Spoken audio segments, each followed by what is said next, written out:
Oscar. Speaking of online trending, have you seen the recent hashtag Armenia is strong? No, what's that all about? Well, it's way more than a what. More like adding a where and a when and a why on top of it. Where do you want to start? All right. Let's go basic and start with the what. You got it, Oscar. Let's take a look at what has recently been happening between the countries of Armenia and Azerbaijan. Yuri Melkumyan's son was injured in shelling of the Nagorno-Karabakh village of Shos. Amid broken glass and debris that litters his home, he's urging for an end to the war, saying that children, women and the elderly are dying. But at present, there is no end in sight.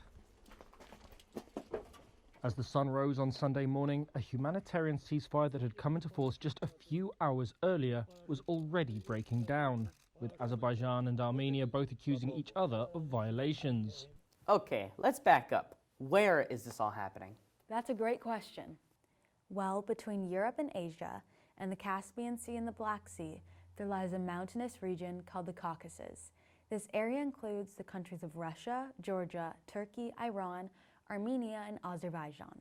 It also includes the area that they are fighting over, Nagorno-Karabakh. Internationally, this territory is recognized within the borders of Azerbaijan. However, it's populated by a majority of ethnic Armenians who govern the area with a president and legislature. It's known as the Republic of Artsakh and is basically an unrecognized country. So long story short, both countries are fighting to control this territory. Okay, so is this just a recent thing? I don't think I really heard about it before. When did this conflict really start happening? I'm glad you asked. Let's talk about the when. Well, the long version starts in 1918 at the end of World War I with the fall of the Ottoman Empire and the Armenian genocide. But to get everyone up to speed, the late 1980s brought the fall of the Soviet Union, and with that, the effort for the territory of Nagorno-Karabakh to unify with Armenia, much to the dismay of Azerbaijan. War broke out between these countries and continued until a ceasefire in 1994.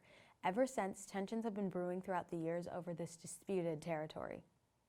All right, you told me a lot, but I'm still wondering why this area is so important and why people here in the U.S. are so invested in what happens there. Let's talk about the why. Well, that brings up geopolitics, or how the geography of a country affects its relationship with other countries around it.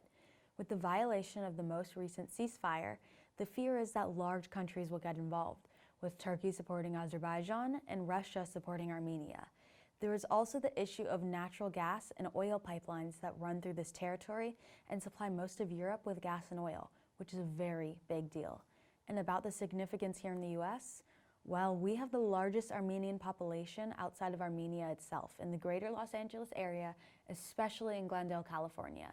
Their support for their homeland is so strong that over 100,000 Armenian Americans and allies marched in solidarity against the violence that is taking place between these two countries. Well, this makes a lot more sense now. Thanks, Giovanna. I guess I'm now wondering about the how. How will this conflict end? That's a great question. I'm not sure how to answer that, but I hope they figure out how to resolve it soon.